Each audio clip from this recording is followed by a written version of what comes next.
ole kan thiam wanga zai kan milawa vai ni hi leng khom na ni ania kan thiam to hin kan leng khom manin kan leng khom kan zai vea ko hana ho in group in collected in covid wangin collected in ati the azai the lo wangin vai ni manin kan zai ni mea kan zai thiam wang ani ho lo kan ti to ha kan zai sual noi ala famte kan lam dik lo le kan lam sual noi po mang khong vok pha len pha nen arem lo em ya han vok pa shil tu kan nei si la wa cha lo shil tu te om se chuanin khai po kan moi the de ro chon aba kha practice na kan nei ne la wa bai bu chang kan kewa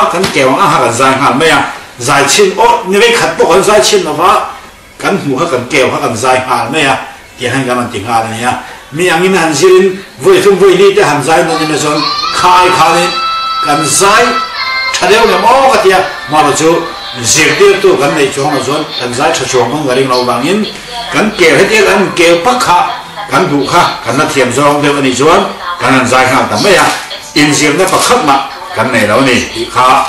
thuma so ga sai du a chama so kan zai ang kha kan zai ni me ya kan zir sa lo kan ti to kan zir lo wa ve khat po kan sa chin lo mai mo sa chin la kan nei lo re ne chuan so kan ke kan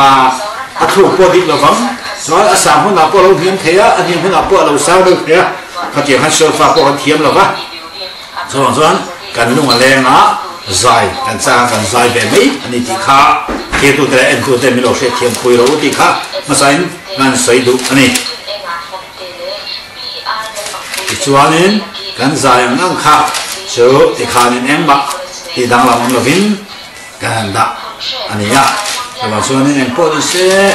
kan sai sual kan sai ding lo ti kan ria mar chu vai nia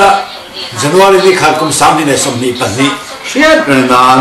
kan leng khom na ma ni chau leng khom na corrected tu kan no ba ma ni khwam kan bo boka ma ni la kan en boka du ka sa pilo ahun gu na aku semua ikafong across rupinan kosakan ekelum vele katilum sore kuralum vele cutarin ai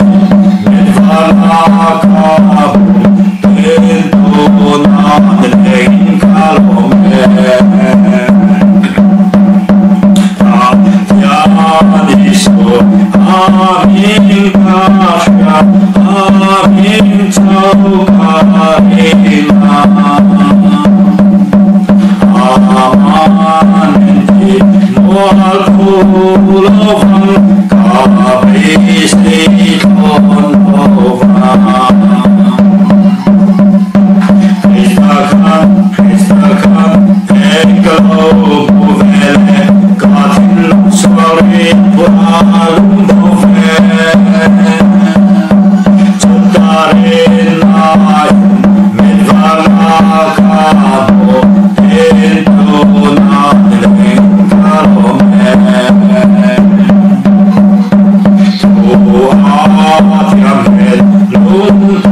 Om Nam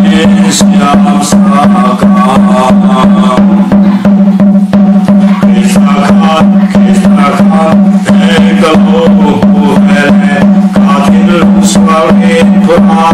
vô về